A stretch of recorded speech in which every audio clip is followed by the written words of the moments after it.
Hi friends, welcome to మన Bommarillu. Upcoming రివ్యూలోకి వెళ్ళిపోదాం. Rudra and పారు కోసం గంగ కాఫీ తీసుకొని వెళ్తుంది. అలా ఇంకా కాఫీ తీసుకొని వెళ్ళి అప్పుడే ఇంకా రుద్ర కోసం మంచి కాఫీ చేసి పారు కోసం కారం కలిపిన కాఫీ చేస్తుంది. అదంతా చూస్తూ ఇంకా పారు కావాలనే రుద్రకి ఇచ్చిన కాఫీని తాగుతుంది. రుద్ర ఏమో కారం కలిపిన కాఫీ తాగుతాడు. అలా గంగా అండ్ రుద్ర ఇద్దరు క్లోజ్ అవుతూ ఉంటే ఒక్కసారిగా చూసి చాలా జెలస్గా ఫీల్ అవుతుంది పారు. గంగా రుద్ర ఇద్దరు క్లోజ్గా ఉండడంతో పారు ఒక్కసారిగా షాక్ అయిపోతుంది. వెంటనే లేచి అక్కడి నుండి వెళ్ళిపోతుంది. ఇంకా అలా గంగా బయటికి వచ్చి పారు వైపు చూస్తూ ఉంటుంది. పారు చి, నేనేదో ప్లాన్ చేస్తే ఇక్కడేదో జరిగింది, అంతా నా కర్మ అనుకుంటూ ఆ ప్లాన్స్ అన్నీ అక్కడే వదిలేసి అక్కడి నుండి వెళ్ళిపోతుంది. ఆ పారు, ఏంటమ్మా అప్పుడే వెళ్ళిపోతున్నావు, భోజనం చేసి వెళ్ళు అని అంటారు విజయేంద్ర. అక్కర్లేదు అంకుల్, కడుపు నిండిపోయింది అని జెలస్గా ఫీల్ అవుతూ వెళ్ళిపోతుంది పారు. ఏమైందమ్మా గంగా, నువ్వేదైనా షాక్ ట్రీట్మెంట్ ఇచ్చావా ఏంటి అని అడుగుతారు విజయేంద్ర. అలాంటిదే పెద్దోరు, ఇంక ఇంటి వైపు చూడాలంటే ఖచ్చితంగా భయపడుతుంది అని నవ్వుతూ ఉంటుంది గంగా. ఇది ఇలా ఉండగా వీరు గంగాని ఎలా అయినా చంపేయాలి అని ప్లాన్ చేస్తూ ఉంటాడు కదా.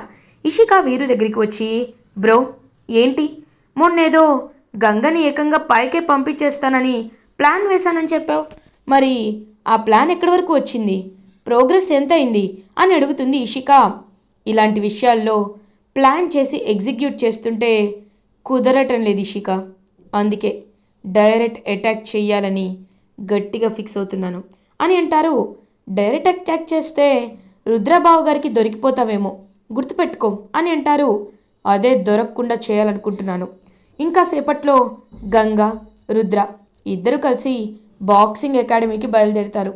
అప్పుడు రుద్రబాబుకి ఏదో ఒక పని చెప్పి నువ్వు ఆయన్ని సూపర్ మార్కెట్కి వెళ్ళేలా చెయ్యి. అప్పుడు గంగ ఒక్కతే రోడ్డుపై నడుచుకుంటూ వస్తుంది. ఆ టైం చాలు గంగని నేను పైకి పంపించడానికి, సరేనా అని అంటారు. ఓకే బ్రో, నువ్వు చెప్పినట్టే చేస్తాను అని ఇంకా అలా ఒక ప్లాన్ వేసుకుంటారు వీరు అండ్ ఇషిక. అప్పుడే కరెక్ట్గా ఇంకా రుద్ర గంగ ఇద్దరు అలా బాక్సింగ్ అకాడమీకి బయలుదేరుతారు. బయలుదేరిన తర్వాత అలా బాక్సింగ్ అకాడమీలో జాయిన్ అయిన స్టూడెంట్స్ అందరూ రుద్ర అండ్ గంగాని అప్రిషియేట్ చేస్తూ ఉంటారు. సార్, మీలాంటి వారి అకాడమీలో జాయిన్ అవ్వడం నిజంగా మా అదృష్టం సార్. ఎందుకంటే ఒక ఆడపిల్లకి ఏ ప్లేస్కి వెళ్ళినా భయమే, ఎక్కడ కిడ్నాప్ చేస్తారో, ఎక్కడ మిస్బిహేవ్ చేస్తారో అని భయపడుతూనే ఉంటారు. అలాంటిది మీ అకాడమీలో మేము బాక్సింగ్ కోసం స్టార్ట్ అయ్యాం. నిజంగా మీరు మాకు ఒక మంచి అన్నయ్యలాగా ఎప్పుడు ప్రొటెక్టివ్గా ఉంటారు అని చెప్పి ఇంకా స్టూడెంట్స్ అందరూ మాట్లాడుతుంటే రుద్ర చాలా హ్యాపీగా ఫీల్ అవుతాడు. చూడండి, మీ ఫోకస్ ఎప్పుడు మీ గోల్స్పై ఉండాలి. నాలాంటి వాళ్ళు ఎప్పుడు మిమ్మల్ని కాపాడుతూనే ఉంటారు. అలా అని కాకుండా ఈ బాక్సింగ్ ద్వారా మీకు మీరే సెల్ఫ్ ప్రొటెక్షన్ ఇచ్చుకోవాలి. ఒక్కొక్కసారి ఎవరైనా అటాక్ చేయడానికి వస్తే ఈ బాక్సింగ్ ద్వారా వాళ్ళని మీరు అటాక్ చేసి వాళ్ళని కొట్టేంత ధైర్యం మీలో రావాలి. ఆ ధైర్యం ఇదిగో ఇక్కడ ఉన్న గంగాకి ఉంది. గంగా, నువ్వు మొన్న రౌడీలు వస్తే ఎలా డిఫెండ్ చేసుకున్నావో వీళ్ళకి నేర్పించు అని అంటాడు. ఇంక వెంటనే గంగ నేర్పిస్తూ ఉంటుంది. అదంతా చూసి ఎంతో ఎంతో హ్యాపీగా ఫీల్ అవుతారనమాట వాళ్ళందరూ. ఇంక వెంటనే అలా అందరికీ సెల్ఫ్ డిఫెన్స్ అనే ఒక మీనింగ్ కూడా నేర్పిస్తూ ఉంటుంది హ్యాపీగా గంగా. కరెక్ట్గా అప్పుడే రుద్రకి ఫోన్ కాల్ వస్తుంది. హలో సార్, ఇక్కడ స్టాక్ విషయంలో కొంచెం చిన్న డిస్టర్బెన్స్ ఉంది, ఒకసారి మీరు వస్తారా అని అడుగుతారు మేనేజర్. స్టాక్ విషయమా, సరే నేను వస్తున్నాను అని చెప్పి ఇంకా బయలుదేరుతాడు రుద్ర. గంగా, నేను సూపర్ మార్కెట్కి వెళ్తున్నాను, నీ క్లాస్ అయిపోయిన తర్వాత నువ్వు కూడా అక్కడికే రా, లేకపోతే ఇంటికి వెళ్ళు అని అంటారు. లేదు సార్, నేను అక్కడికే వస్తాను అని అంటుంది గంగా. ఓకే, నేను బయలుదేరుతున్నానని చెప్పి ఇంకా అలా రుద్ర అయితే అక్కడి నుండి వెళ్ళిపోతాడు. సో గంగ తన క్లాస్ అంతా ఫినిష్ చేసుకొని ఇంకా వెంటనే బయలుదేరుతుంది. బయలుదేరి అలా ఇంకా దారిలో వెళ్తూ ఉంటే కరెక్ట్గా అదే టైంకి ఇంకా వీరు మాస్క్ వేసుకొని రెడీ అవుతాడు. రెడీ అయ్యి ఎలా అయినా గంగని పొడవాలి అని ముందే ఫిక్స్ అయ్యి గంగ దారిలో వస్తుంటే గంగ కళ్ళల్లో మొత్తం మట్టిని కొడతాడు. ఒక్కసారిగా గంగ కళ్ళు కనిపించవు. అయ్యో, ఎవరు ఎవరు అని చెప్పి అరుస్తూ ఉంటే అదే టైంలో గంగని వచ్చి అలా పొడవబోతూ ఉంటాడు వీరు. పొడవాలని వస్తూ ఉంటే ఒక్క చెయ్యి అడ్డుకుంటుంది. ఎవరిదో కాదు, రుద్రాది. రుద్ర ఒక్కసారిగా అలా వీరు చేయి పట్టుకునేసరికి వీరు షాక్ అయిపోతాడు. ఇంకా వెంటనే అలా రుద్ర అయితే వీరు చెయ్యిని గట్టిగా వెనక్కి తిప్పి ఎవరు నువ్వు ఎవరు నువ్వు అని చెప్పి గట్టిగా అడుగుతూ ఉంటాడు. ఇంకా వెంటనే అలా రుద్రని గట్టిగా తోసేసి పరుగులు పెట్టి వెళ్తూ ఉంటాడు వీరు. రే యూ ఈడియట్, ఎవరు అని చెప్పి వెనకాలే పరిగెత్తిన దాక్కొని వెళ్ళిపోవడంతో గంగా, నీపై చాలా అంటే చాలా అటాక్స్ చేస్తున్నారు. ఇదే మాస్క్ పెట్టుకొని మన హ్యూమన్ ట్రాఫికింగ్ చేసిన వాడే ఈరోజు నిన్ను చంపాలి అనుకుంటున్నాడు. అంటే వాడు కావాలనే గ్రచ్ పెట్టుకున్నట్టున్నాడు. గంగా, నువ్వేమీ కంగారు పడద్దు, నేనున్నాను. అయినా తప్పు నాదే. నిన్ను నేను వదిలేసి వెళ్ళిపోవడం నాదే తప్పు అని అంటారు. సార్, ఇందులో మీ తప్పేముంది సార్? అయినా వాడు నన్ను అటాకింగ్ చేస్తాడని మీరు అనుకోరు కదా సార్, అందుకే అలా అయింది, అంతకుమించి ఏం లేదు సార్ అని చెప్పి ఇంకలా గంగా అండ్ రుద్ర ఇద్దరూ కలిసి సూపర్ మార్కెట్కి బయలుదేరతారు. అలా ఈవినింగ్ అవుతుంది. సూపర్ మార్కెట్లో బుక్స్ పర్చేస్ చేయడానికి కూడా కొంతమంది వస్తూ ఉంటే ఒక ఆలోచన వస్తుందన్నమాట గంగాకి. సార్, నాకు ఒక ఆలోచన వచ్చింది, ఒక్క నిమిషం అని చెప్పి లోపలికి వెళ్తుంది. లోపలికి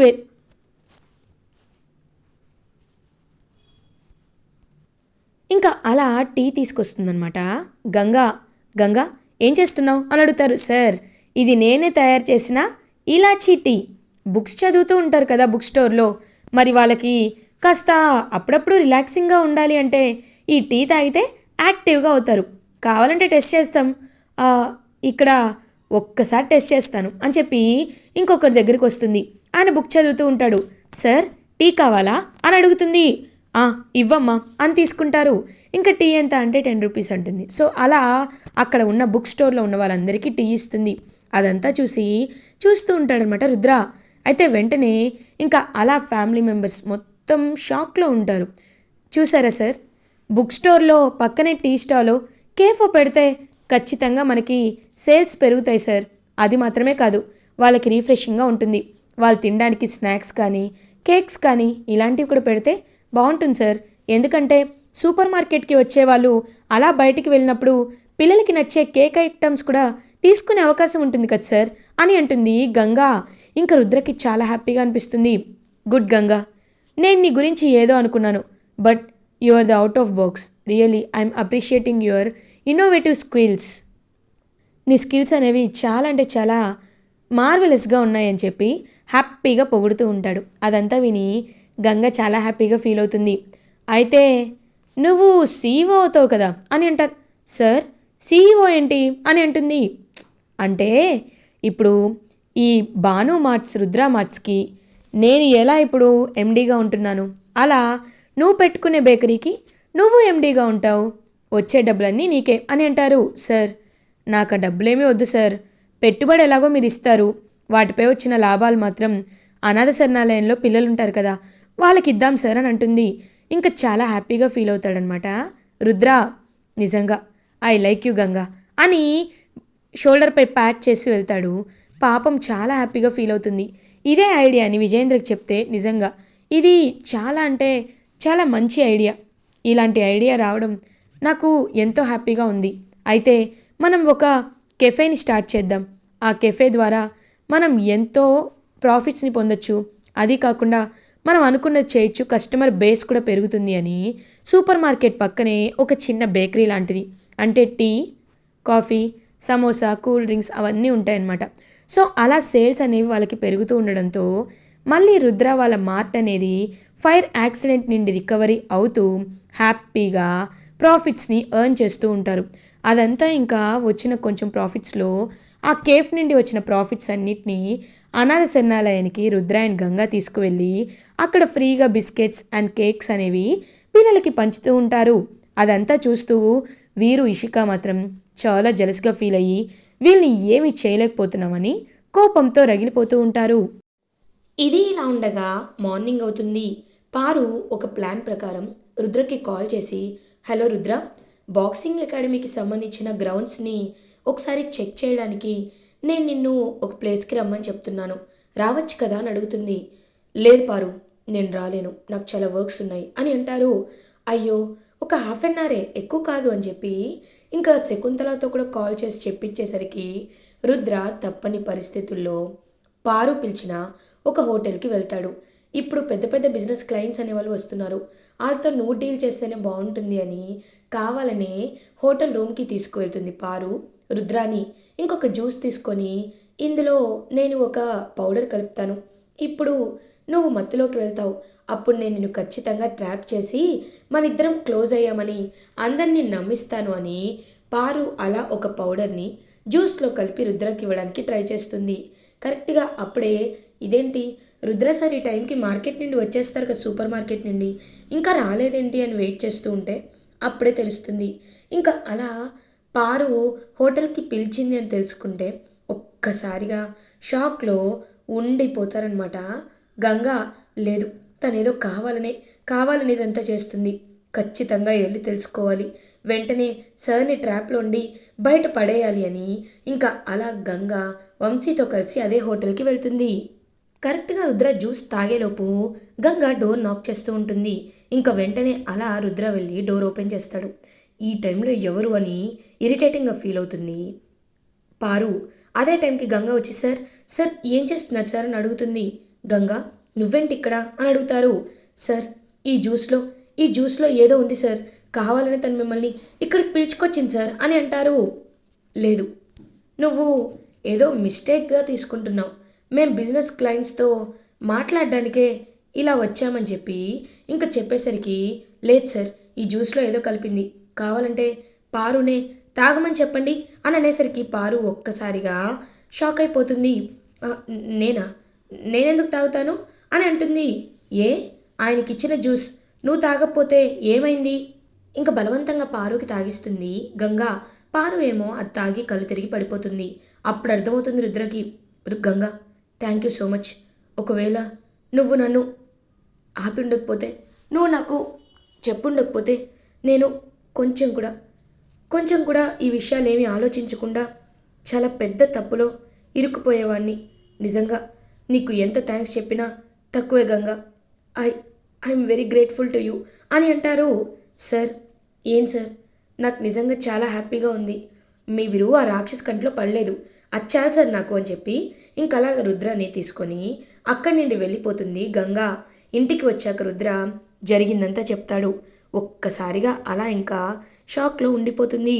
మీరు చెప్పేది నిజమా అని అడుగుతారు.